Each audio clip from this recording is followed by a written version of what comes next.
ఇక్కడ నవీన్ టూర్తో నయా జోష్ 3 రోజుల పాటు రాష్ట్రంలో పర్యటన ముగిసిన రాష్ట్ర కార్యవర్గ సమావేశం. మీటింగ్లో 3 తీర్మానాలు. రాజకీయ వ్యవసాయ 12 ఏళ్ల మోదీ పాలన విజయోత్సవాలపై రెజల్యూషన్. మోదీ పాలనల విజయోత్సవాలంటే ఇది ఒకటి తప్పు రాసిర్రు. ఇది పేపర్ ఓల్దో కానీ సరే తప్పు రాసిర్రు. రాజకీయంగా ఏ రకంగా చూసుకున్నా మోడీ పాలన మాత్రం ఒక రాక్షస పాలన, ఒక నియంత పాలన కనపడుతున్నది. మీకు ఎగ్జాంపుల్ నేను చెప్తా. ఏడ కనిపిస్తుందంటే వీళ్ళ పాలన, ఈ పెట్రోల్ ఏదైతే ఉన్నదో E20 పెట్రోల్ అట సక్సెస్ అయిందట. ఇక నెక్స్ట్ లెవెల్ మొత్తం E80 80% ఇథనాల్ ఉంటుంది, 20% పెట్రోల్ ఉంటుంది. ఇప్పటికే బండ్లు ఆగమై షెడ్లకు పోతున్నాయి బండ్లు. వీళ్ళు మరి E20 పెట్రోల్ ఇస్తున్నాం అని చెప్పేసి గొప్పలు చెప్తున్నారు కదా. మరి E20 పెట్రోల్ ఇస్తున్న వాళ్ళు మరి E20 కూడా హర్మూజ్ జలసంధిలకెంచి ఇరాన్ అక్కడ ఉన్నది కదా జలసంధి, హర్మూజ్ జలసంధిల నుంచే వస్తుందా ఇథనాల్ కూడా? మరి అయినా రేటు తగ్గిస్తలేరు కదా. మరి ఆ రకం బండ్లు కొనాలంటే ఆ వీళ్ళు ఏదైతే ఇథనాల్కి సంబంధించిన అప్పుడు ఆ పెట్రోల్ పోస్తే నడిచే బండ్లకు సబ్సిడీ ఇర్రి. మరి నిన్న మొన్న కొనుక్కున్న బండ్లు ఏమైపోవాలి? సరే నిన్న మొన్న కొన్న వాటికి ఇవి నడుస్తాయని చెప్తున్నారు, కాకపోతే తొందరగా షెడ్డుకు పోతున్నాయి. మీ లక్ష్యం ఏంది? వ్యాపారం జరుగుతుండాలి, సాగుతుండాలి. తొందరగా బండ్లు ఖరాబ్ కావాలి, మళ్ళీ కొనుక్కోవాలి, మళ్ళీ ఈ ఖరాబ్ కావాలి. ఈ రొటేషన్ దందా అనేది నడవాలి. ఒకప్పుడు బాటా చెప్పులు ఉండే, కొనుక్కుంటే సంవత్సరం నడిచేది, మళ్ళా సంవత్సరం దాకా అసలు కింత తెగకపోయేది, కించ కూడా ఖరాబ్ కాకపోయేది. ఒకరు మంచిగా నడిచేటోళ్ళకు 2 ఏళ్ళు 3 ఏళ్ళు నడుస్తుండే బాటా చెప్పులు. అవి రాణిస్తలేరు జనాలకు. లేటెస్ట్గా రావాలి చెప్పులు కూడా. 3 నెలలకు ఎక్కువ వేయద్దు, 6 నెలలకు ఎక్కువ వేయద్దు, తొందరగా తొడగాల పడేయాలి, కొత్త చెప్పులు కొనుక్కోవాలి. రొటేషన్ కావాలి. వీళ్ళు కూడా ఇప్పుడు అదే రొటేషన్ సిస్టమ్. బండ్లు తొందరగా ఖరాబ్ కావాలి, కొత్త బండ్లు కొనుక్కోవాలి. చైనాలో ఈవీ వెహికల్స్ 15,000 నుంచి స్టార్ట్ ఉన్నాయి. మన దగ్గర ఈవీ వెహికల్స్ 15,000 నుంచి స్టార్ట్ ఉంటాయా? ఉండయి. ఎందుకంటే అందులో డైలీ పెట్రోల్ పోయారు కదా, ఛార్జింగ్ పెట్టుకుంటారు. మరి ఈ ఈవీ వెహికల్స్ మీద విపరీతమైన ట్యాక్సీలు వేసి మినిమం 50,000 నుంచి స్టార్ట్ 1,50,000 2 లక్షల దాకా పెట్టిరు ఈవీ వెహికల్స్కి. ట్యాక్సీలు ఆ రకంగా వేసారు. దాని మీద ఇంట్రెస్ట్ కూడా ఆలోచన చేసేస్తారు. ఎందుకంటే వీళ్ళు రోజు పెట్రోల్ ఎంత పోస్తారు అంటే ఆ బండికి ఎంత కాస్ట్ పెడితే వీళ్ళ దగ్గర నుంచి మనం అంత వసూలు చేయగలుగుతాం, ఆ బండి మళ్ళీ ఎన్ని రోజులలో బ్యాటరీ ఖరాబ్ కావాలి, ఎంత ప్రీ ప్లాన్ ఉంటుంది అన్నట్టు. ఇదంతా తొందరగా బ్యాటరీ పోవాలి, మళ్ళీ బ్యాటరీ వేయించుకోవాలి, పైసలు, బ్యాటరీ అమ్మేటోడు బ్యాటరీలు అమ్మాలి, బండ్లు టైర్లు అన్నీ తొందరగా ఖరాబ్ అవుతుండాలి. జనాల చేతిలో డబ్బులు మిలగొద్దు. అటువంటి పరిపాలన సాగించేటోళ్ళట వీళ్ళు తెలంగాణలో అధికారంలోకి వస్తారట. తెలంగాణ ప్రజలు వీళ్ళని అధికారంలోకి రాణిస్తారట. అభివృద్ధి మీద, ప్రజా సమస్యల మీద మాట్లాడండి మీకు దమ్ముంటే. కాకపోతే మతపరమైన రిజర్వేషన్లు తీసేస్తాం. ఇగో ఈ డైలాగులు ఎందుకు నీకు? మతపరమైన రిజర్వేషన్ల డైలాగులు ఎందుకు? మేము ఈ అభివృద్ధి చేసినాం, ఈ అభివృద్ధి చేసుకుంటూ పోతాం. ఫస్ట్ అభివృద్ధి మీద మాట్లాడుర్రి, అభివృద్ధి మీద మాట్లాడురు. మతపరమైన రిజర్వేషన్లు అంటే వాళ్ళు ట్యాక్సీలు కడతలేరా? ఆ మతస్థుల దగ్గర GST పేరు మీద ట్యాక్సీలు వసూలు చేస్తలేరా? నిత్యావసర వస్తువులు వాళ్ళు వాడతలేరా? వాళ్ళు వేరే దేశం నుంచి కనుక తెచ్చుకుంటున్నారా?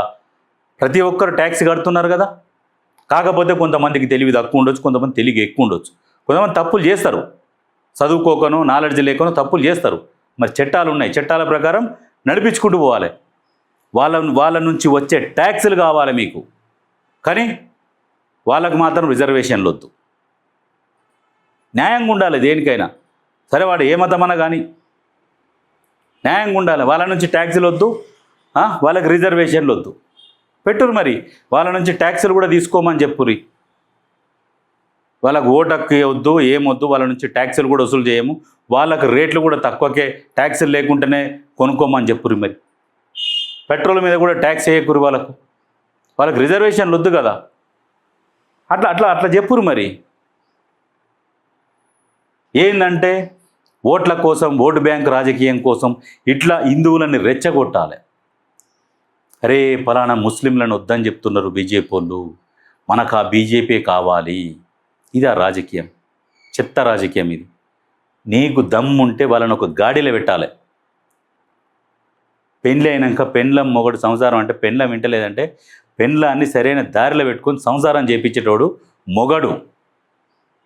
పెండ్లం వింటలే నేను వదిలేస్తా అంటే అది సంసారం అవుతుందా? అనగబెట్టి సంసారం చేయించుకోవాలి. ఇది కాదు, ఇది పద్ధతి కాదు. నచ్చ చెప్పాలి. మొగడు పని చేయనోడు ఉంటాడు, పెళ్ళను సగదిద్దుకున్నది ఉంటుంది. తీసుకుపోవాలి ఒక వ్యవస్థని. నీకు ఒక బాధ్యత చెప్పినప్పుడు అందులో షెడ్డోడు ఉంటాడు, మంచోడు ఉంటాడు, పనికొచ్చేటోడు ఉంటాడు, పనికిరానోడు ఉంటాడు, రకరకాల జనాభా ఉంటుంది. ఈ జనాభాను అందరూ ఒక తాటి మీదకి తీసుకొచ్చి ఒక వ్యవహారం నడిపియాలి. అది కాకుండా వాళ్ళకి రిజర్వేషన్లు వద్దు, ట్యాక్సులు కూడా తీసుకోకురాల కాడ నుంచి. మేము కూడా చెప్తున్నాం కట్టర్ హిందువుగా ఒకే న్యాయం ఉండాలి. సరే వాళ్ళకు వద్దు, మతపరమైన రిజర్వేషన్లు ముస్లింలకు ఇవ్వద్దు. అట్లాంటప్పుడు వాళ్ళ దగ్గర మనం ట్యాక్సులు కూడా తీసుకోవద్దు, వసూలు చేయొద్దు.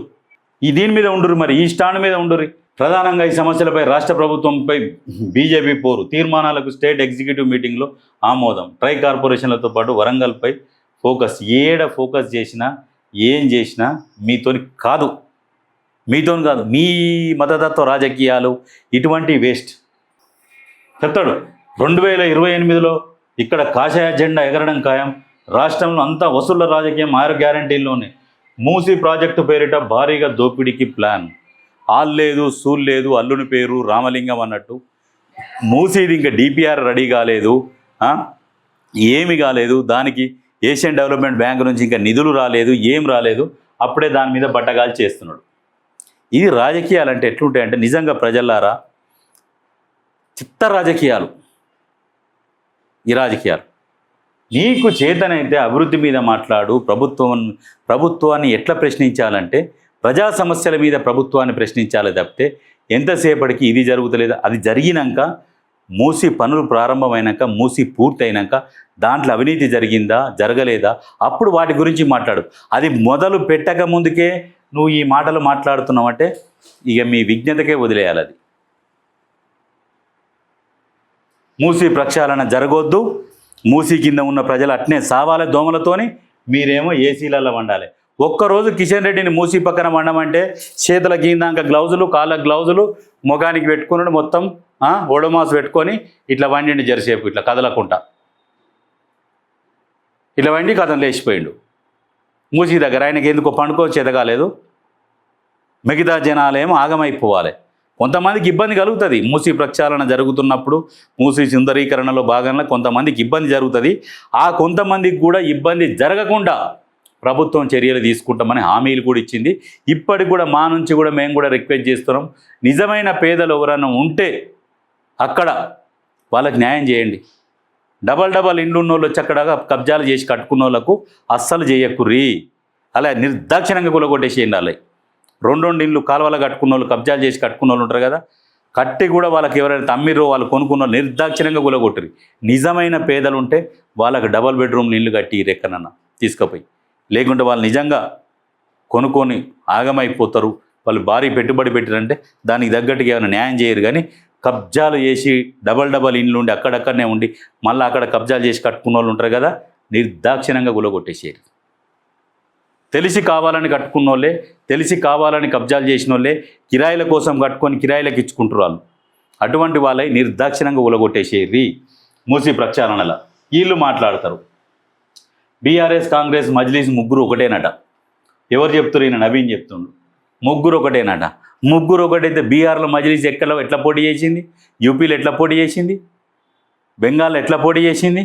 పుట్టిందేమో తెలంగాణలో పుడుతుంది, పోటీ అక్కడ చేస్తుంది. పోటీ చేసి అక్కడ జనాలను రెచ్చగొట్టి ముస్లిం ఓట్లన్నీ ఎంఐఎం వేయించుకుంటే తెలుగు ఓట్లు, హిందువుల ఓట్లు మీరు వేయించుకొని గెలుద్దామని మీ ఉపాయంతో మజ్లిస్తో చీకటి ఒప్పందం లేదా? మజ్లిస్ మీద ఐటీ దాడులు జరుగుతున్నాయి ఎప్పుడన్నా? నిజంగా ముస్లిం సోదరులారా మీకు దిమాక్ లేదు. ఆ ఎంఐఎం నమ్ముకొని కూర్చుంటారు. ఆ ఎంఐఎం ఏమో బీజేపీకి బీ టీం లాగా పనిచేస్తున్నది. బీజేపీకి బీ టీం ఎంఐఎం లేకుంటే బీజేపీని దేకేటోడు కూడా లేడు. ఈ బీజేపీ హిందుత్వం అనుకుంటే ఎంఐఎంను కూడా దిగేటోడు ఉండకపోవు. అసలు ఈ మతాలల్లో పంచాయితీ ఉండకపోవు ఎంఐఎం లేకుంటే, ఈ బీజేపీ లేకుంటే. యవ్వనంతలాడు ప్రశాంతంగా బతుకుతుంటుండే జీవితాలు. ఈ వచ్చినాకనే ఈ గడబళ్ళు ఎక్కువ, ఈ లొల్లులు ఎక్కువ.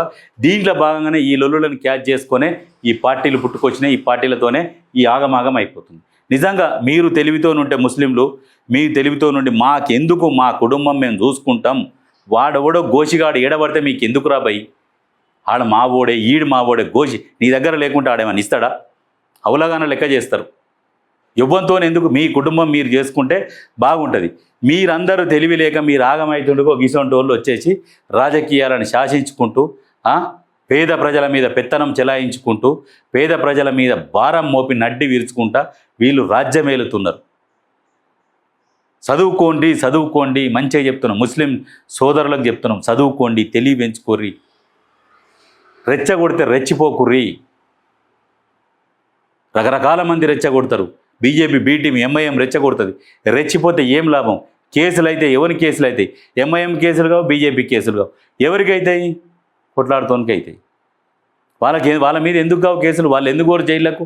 మరి మీరే ఎందుకు పోతారు జైళ్ళకు? ఆలోచన చేయరు. ఎవరు చెప్తారు? ఇగో గిసొంటి వాళ్ళని రానియకురు, ఇంకా పెద్ద పెద్ద పంచాయతీలు అవుతాయి.